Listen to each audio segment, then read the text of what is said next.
What's up guys, Blackout coming at you with another commentary. I'm going to be playing Team Deathmatch on Karachi, and I'm going to be using Marathon, Stopping Power, and Ninja with the Silenced Ump and the Extended Mag Spaz. This game of course is going to be a good game, or relatively good game. I wouldn't upload one that was bad, unless you want me to. If you do, let me know. I mean, it's what you want to see, not what I want to put up, you know? Well, a bit of both really. Anyway, I'm going to spend this time, this commentary, talking about certain attachments, or what they do, and certain ones that work well with other weapons. So I'll begin by talking about silencers.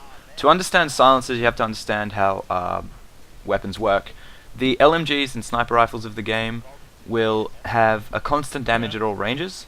So whatever range you hit someone at, it really won't matter. You'll still be doing the full damage of the gun.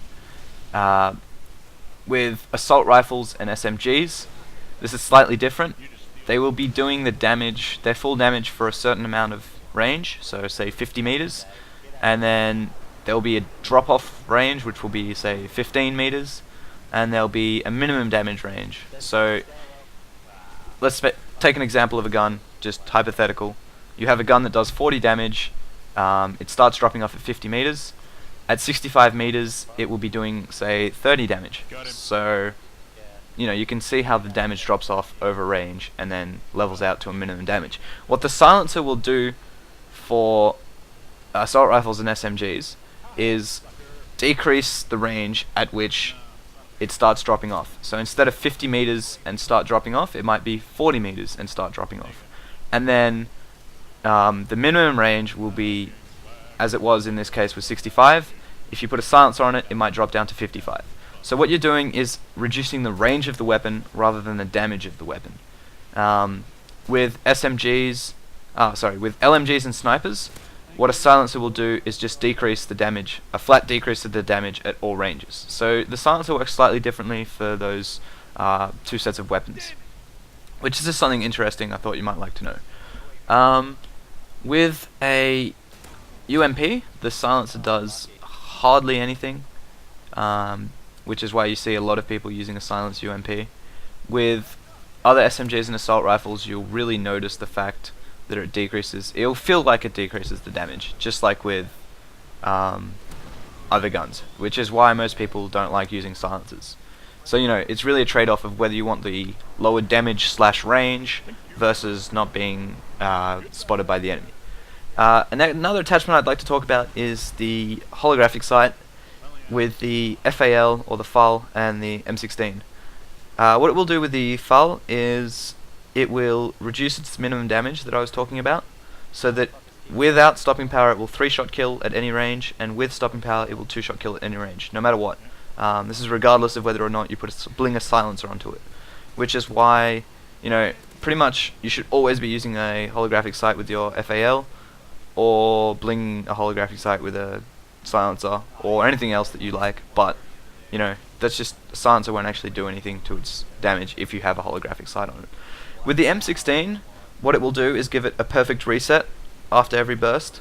So it's not like no recoil, because the burst, the little triple burst, will still have recoil, but when you go to fire again, it will have reset exactly to where you were aiming at before, which makes it really nice attachment. And once again, you should really only be using the M16 with that attachment. You know, if you don't want to, that's fine, but this is all for your benefit.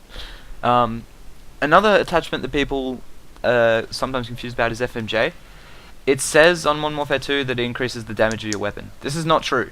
What it will actually do is give it higher damage bullet penetration, which will effectively increase its damage when you're shooting through walls.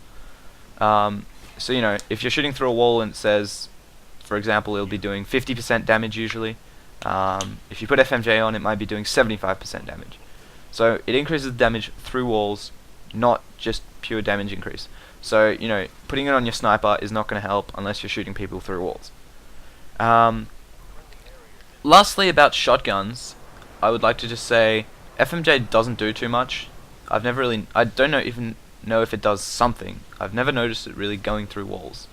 And silencers with shotguns, I have no idea how they work. All I know is that it renders shotguns really, really, really bad. So that's it. I hope you liked the video, and I hope you liked this final kill. You know, like the video if you liked it. That's what the button's there for. Once again, it helps out. Subscribe if you want to see future videos, probably about Modern Warfare 3, and definitely when it comes out, a lot of Modern Warfare 3 gameplays. That's it for now. Peace.